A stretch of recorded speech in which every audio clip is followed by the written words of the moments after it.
In his 1897 novel, Dracula, Bram Stoker used real events.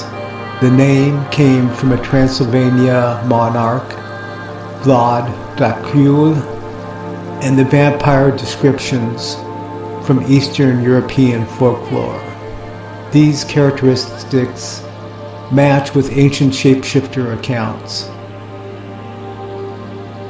Stoker wrote the book using journals, letters, reports for realism. Here, the original text is enhanced with authentic framing and stylized handwriting to replicate the refined look of the period.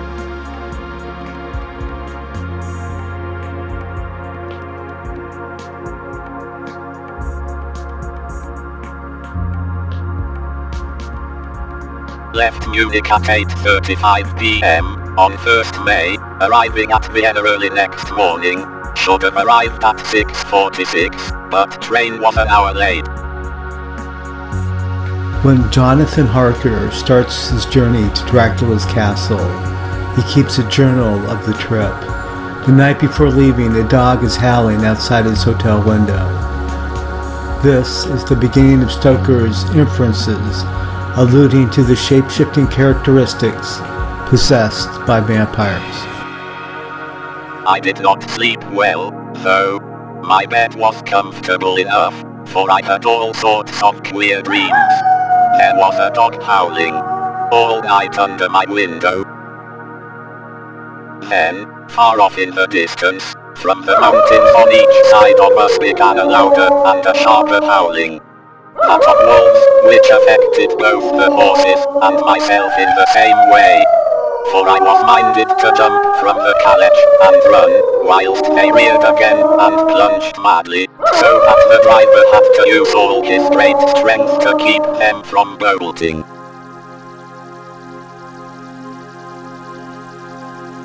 At the castle, he reports the Count, shifting shape, climbing down the wall like a lizard.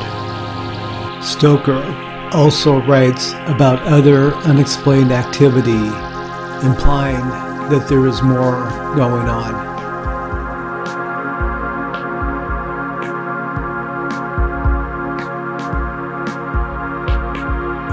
But my very feelings changed to repulsion and terror when I saw the old man slowly emerge from the window and begin to crawl down the castle wall over that dreadful abyss, face down with his cloak spreading out around him like great wings.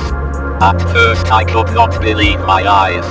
I thought it was some trick of the moonlight, some weird effect of shadow, but I kept looking and it could be no delusion. Once more have I seen the Count go out in his lizard fashion. He moved downwards in a sidelong way, some 100 feet down, and a good deal to the left. He vanished into some hole or window.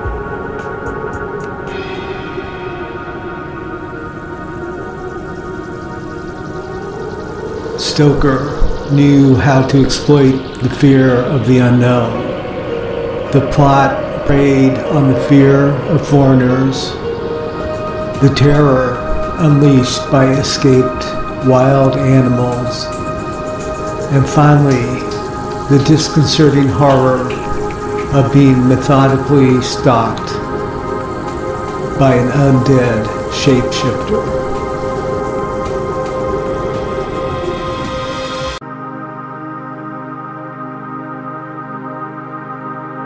Well, last night, so soon as the moon was up, the wolves here all began howling. There weren't nothing for them to howl at. There weren't no one near, except someone that was evidently calling a dog somewhere out back of the Darlings in the park road. Once or twice I went out to see that all was right, and it was, and then the howling stopped. Just before 12 o'clock I just took a look round before turning in, burst me, but when I came opposite to old Berserker's cage I see the rails broken and twisted about, and the cage empty. And that's all I know for certain. Did anyone else see anything? One of our daughters was coming home about that time from a harmony when he sees a big grey dog coming out through the garden edges.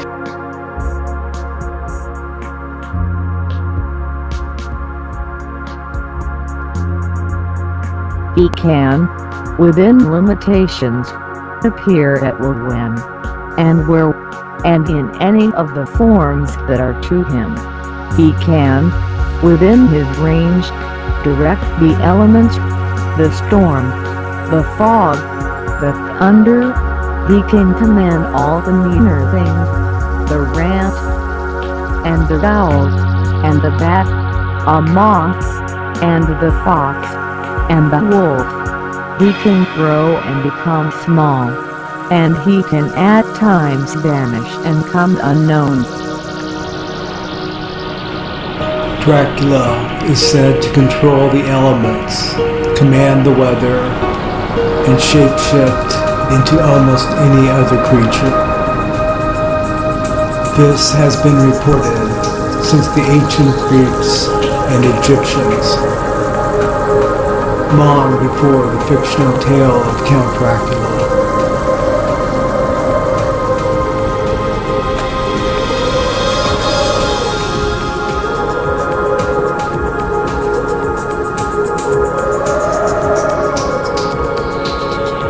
The window blinds blew back with the wind had rushed in, and in the aperture of the broken panes there was the head of a great, gaunt grey wolf.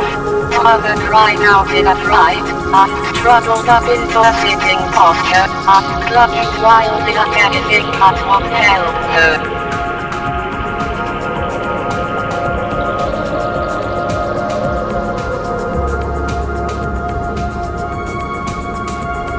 The hero, Professor Van Helsing, comes into the plot as an educated observer who analyzes the evidence to put together the pieces and, in the story, collect data to catalog the phenomenon.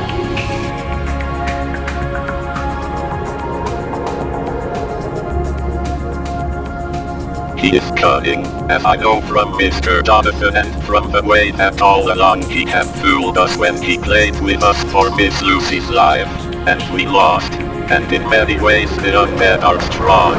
He have always the strength in his hand of 20 men, even we four, who gave our strength to Miss Lucy. It also is all to him. Besides, he can summon his wolf, and I know not what. He can transform himself to a wolf, as we gather from the ship arrival in Whitby. When he tear opened the dog, he can be as a bat, as Madame Mina saw him on the window that would be, and as friend John saw him fly from this so near house, and as my friend Quincy saw him at the window of Miss Lucy. He can come in mist which he created. That noble ship's captain proved him of this, but, from what we know, the distance he can make this mist is limited, and it can only be round himself. He come on moonlight rays as elemental dust, as again Jonathan saw those sisters in the castle of Dracula. He becomes so small. We ourselves saw Miss Lucy, there she was at peace, slip through a hairbreadth space at the tomb door.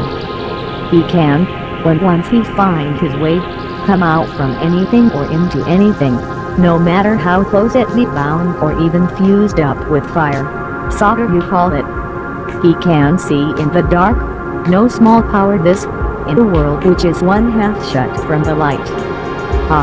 But hear me through. He can do all these things, yet he is not free. Nay, he is even more prisoner than the slave of the galley, than the mammon in his cell. He cannot go where he lists. He who is not of nature has yet to obey some of nature's laws, why we know not.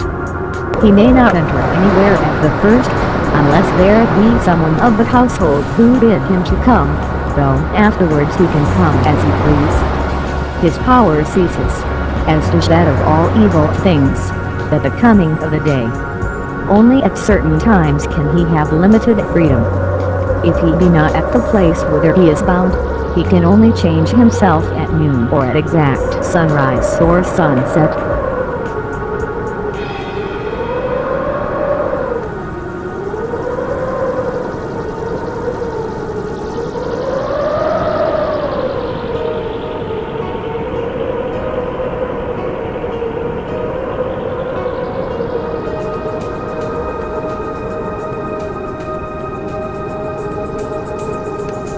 The description of the shapeshifting by Bram Stoker was based on legends that are consistent with ancient accounts from every inhabited continent, corroborating the factual basis of the story of Dracula.